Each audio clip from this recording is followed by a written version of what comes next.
Kızılcık Şerbeti 130. bölümde diziye damgasını vuracak ve herkes ekran başına toplayacak şok edici bir gelişme yaşanacak. Ömer ve Kıvılcım'ın Nilay hamlesinden sonra neler yaşanacak?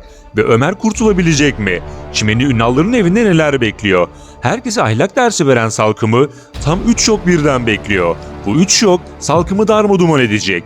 Kimsenin beklemediği sürpriz bir ilişki çok yakında başlıyor. Başak'la Fatih yeni döneme girerken Başak'ın oğlundan sonra bomba bir senaryo daha başlıyor.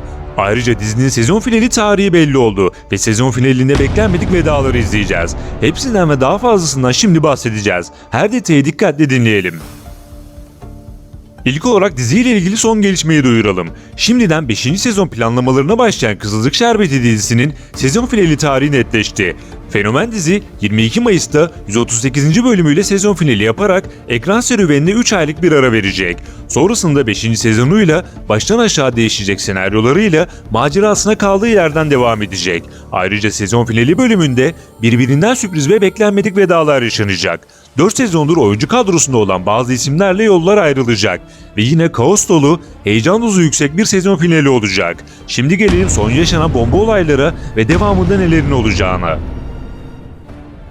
Beklediğimiz gibi toplumsal mesaj senaryosu tamamlandı ve Ömer'le Kıvılcım büyük bir iş başararak hem Nilay'ı içine düştüğü zor durumdan kurtardılar hem de Ünallara büyük bir ders verdiler.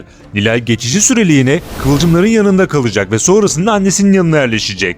Ünalların evine dönmesi ise biraz zaman alacak. Kıvılcım'ın bu konuda sosyal mesajları içeren bir çekim yapması bekleniyor. Ömer tam bir örnek davranış sergileyerek herkesin beğenisini kazandı. Ancak Ömer'i bekleyen kötü bir sürpriz var. Yağız kendince intikam almak için adam toplayarak Ömer'i sıkıştırıyor. Ömer biraz hırpalanacak ancak Kıvılcım'ın hamlesiyle çok geçmeden kurtulacaktır. Kıvılcım Ömer'den haber alamayınca endişelenip polisleri devreye sokar ve işin sonucunda Yağız adaleti teslim olarak diziye veda eder. Bu durum Ömer'le Kıvılcım'ı biraz daha yakınlaştırdı ve artık araları tamamen düzeldi. Geriye sadece son kez evlenmek kaldı ve o da yakında gerçekleşecek. Öte yandan Kıvılcım'ın yüzü kızlarından yana bir türlü gülmedi. Doğayla ilgili yaşadıkları zaten ortada. Şimdi de Çimen'in Ünalların evine gelmesi Kıvılcım için büyük bir şok oldu. Salkım'la Elif'in ahlaksızca söyledikleri de cabası oldu. Şimdi gelelim bu senaryodaki büyük sürprizlere ve Salkım'ı bekleyen 3 şok edici olaya. Çimen, Emir'i kırmayarak sırf onun hatırı için bir aylığına Ünalların evine gelmeyi kabul etti. Emir bu süreçte durumları toparlamaya çalışacak ve hatta başarıya ulaşması bekleniyor.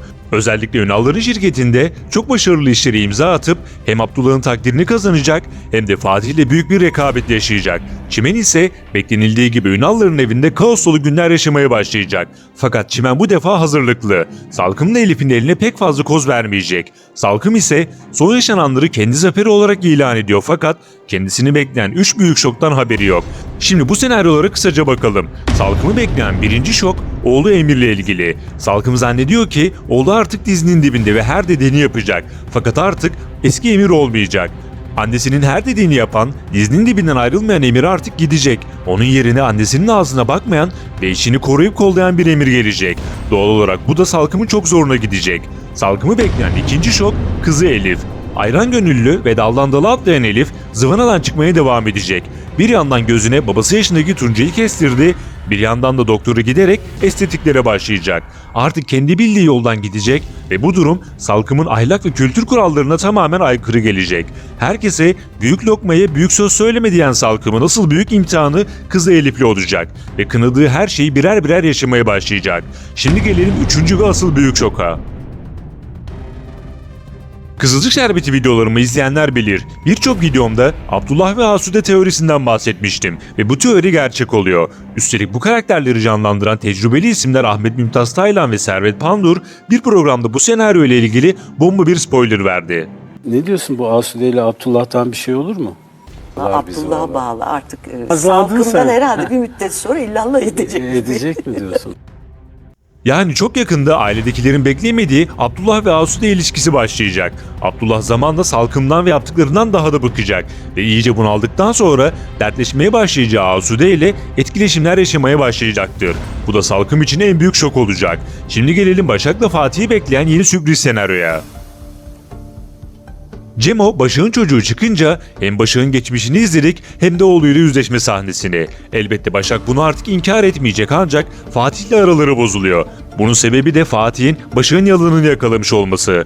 Bu durum Fatih için güven sarsıcı olacak ancak Başak gerekli açıklamaları yaptıktan sonra konu kapanacaktır. Ne de olsa Fatih'in de çocuğu var ve Başak'ın geçmişte yaşadığı bu olay Fatih'in boşanma kararı almasına sebep olmaz. Zaten Cem o kısa bir süre sonra kendisini büyüten ailenin yanına geri dönecek ve bu konu kapanacak. Fakat Başak'la Fatih'i bekleyen sürpriz bir senaryo daha var. 3 bölüm sonra yani 136. bölümde Başak'ın erkek kardeşi Asaf diziye dahil olacak. Asaf'ın gelişi hem Başak'la Fatih'i hem de tüm aileyi derinden etkileyecek. Psikopat bir karaktere sahip olan Asaf dengeleri değiştirmeye gelecek. Son olarak tam İlhami ile Nursema durumları düzeltiyor derken sahneye yine Asil'in çıkmasıyla işler iyice karışacak. Asil ile Nursema arasındaki etkileşim bir üst seviyeye çıkacak ve gün geçtikçe İlhami'nin giderek psikopatlaşmaya başladığını göreceğiz. Asil ve Nursema ile ilgili senaryolarda Yudum'un da kritik hamleleri olacak.